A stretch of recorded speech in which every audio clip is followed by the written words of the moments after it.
Corría el año 1915 y la Primera Guerra Mundial ya desataba sus primeras consecuencias tras largos meses. Winston Churchill era por entonces el máximo responsable del gobierno de la Marina Británica. Él diseñó un plan bélico en la península de Galípoli que tenía como objetivo final tomarse la capital turca, Estambul. Sin embargo, el precio fue alto. La estrategia significó más de 45.000 muertos entre soldados británicos y aliados, y fue para Gran Bretaña una derrota sin paliativos. Tranquilos que no vamos a centrarnos en la historia de la guerra, aunque de por sí es muy interesante, pero este antecedente nos ayudará de contexto para lo que viene, el encuentro de Churchill con el arte.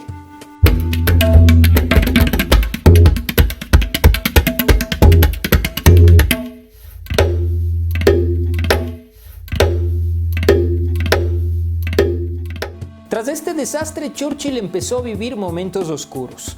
A sus 40 años, el gran estadista se encontraba deprimido, tenía una gran ansiedad y todo esto se agravó aún más cuando le notificaron de que ya no estaba al mando de las filas militares británicas.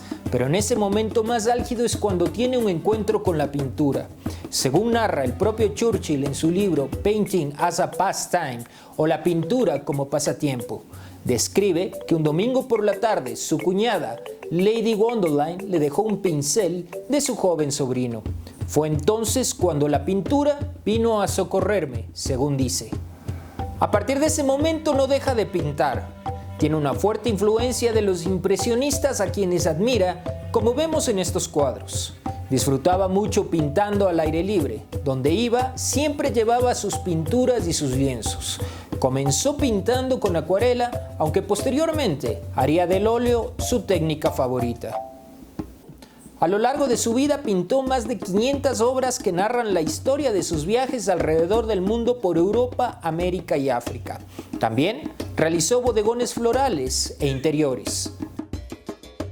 Varios artistas le sirvieron para aprender y perfeccionar su formación artística, entre ellos William Nicholson o Paul Mace, a quien conoció en la Primera Guerra Mundial y se convertiría en su mentor.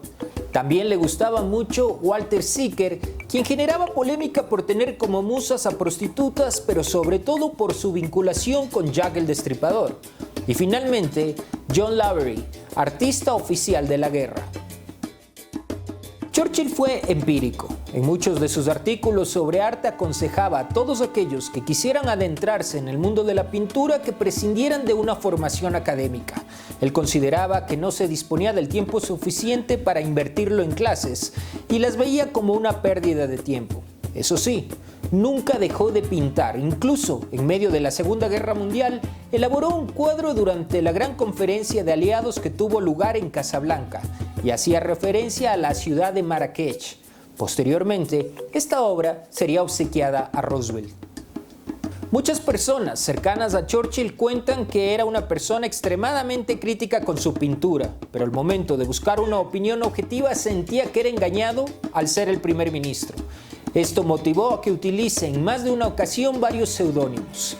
Muchas de sus pinturas fueron utilizadas para una exposición celebrada en París en 1920, donde firmaba como Charles Morin. 30 años más tarde, la Royal Academy aceptó un par de obras suyas cuando utilizaba el seudónimo de Mr. Winter. Sus pinturas actualmente son muy cotizadas, vendiéndose por cifras muy elevadas. Incluso Churchill llegó a ganar premios como pintor aficionado. En el año 2007 se vendió una de sus obras en Londres por más de 1 millón de libras. Cerca de 100 de más de las 500 pinturas que hizo Churchill pertenecen a Gran Bretaña y fueron entregadas a través de un fideicomiso. Estas se exhiben en un museo particular que lleva su nombre. Otras pertenecen a su familia, podríamos decir las más relevantes y extrañas, lo que las convierte en extremadamente raras y de alto interés para coleccionistas.